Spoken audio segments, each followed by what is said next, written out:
মানে বিভিন্ন রকম চক্রান্তের মধ্যে ফেলা হচ্ছে, পাশাপাশি যে আপনি যে ধর্মাবেগ একে নিয়ে এগিয়ে যাচ্ছেন, এরকম একটা কথা, একটা ভিজুয়াল ভাইরাল হয়েছে, কি বলবেন সে বিষয়ে? সরাসরি শাসক দল তৃণমূল কংগ্রেসের নেতা নেত্রীরা যথাক্রমে মমতা বন্দ্যোপাধ্যায়, অভিষেক বন্দ্যোপাধ্যায়, তাদের আইপ্যাক, তাদের কুণাল ঘোষ, ওই ববি হাকিমরা সরাসরি হুমায়ুন কবিরের রাজনৈতিক মোকাবেলা করতে না পেরে এআই ভিডিও করে আমাকে মেলাইন করার জন্য বিজেপির সাথে আমাদের লেনদেনের কথা বলছে।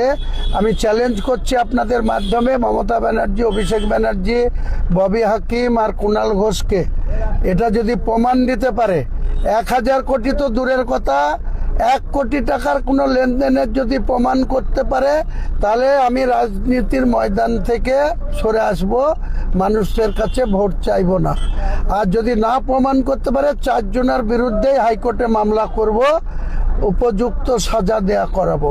আমাকে রাজনৈতিকভাবে মোকাবেলা করতে না পেরে আমাকে ভয় পেয়েছে, তাই আমার বিরুদ্ধে চক্রান্ত করছে। আমার হেলিকপ্টার নামা ওঠার পারমিশন দিচ্ছে না, বিভিন্ন রকমভাবে, যেখানে দীপক অধিকারী সে যেখানে সেখানে হেলিকপ্টার নামাতে পারছে, যেখানে অভিষেক যেখানে সেখানে হেলিকপ্টার নামাতে পারছে, যেখানে মমতা ব্যানার্জি মুখ্যমন্ত্রী সে যা খুশি তাই করছে, আর আমাদেরকে এইভাবে ব্যারিকেড করার চেষ্টা হচ্ছে, আমাদের এইভাবে বদনাম করার চেষ্টা হচ্ছে।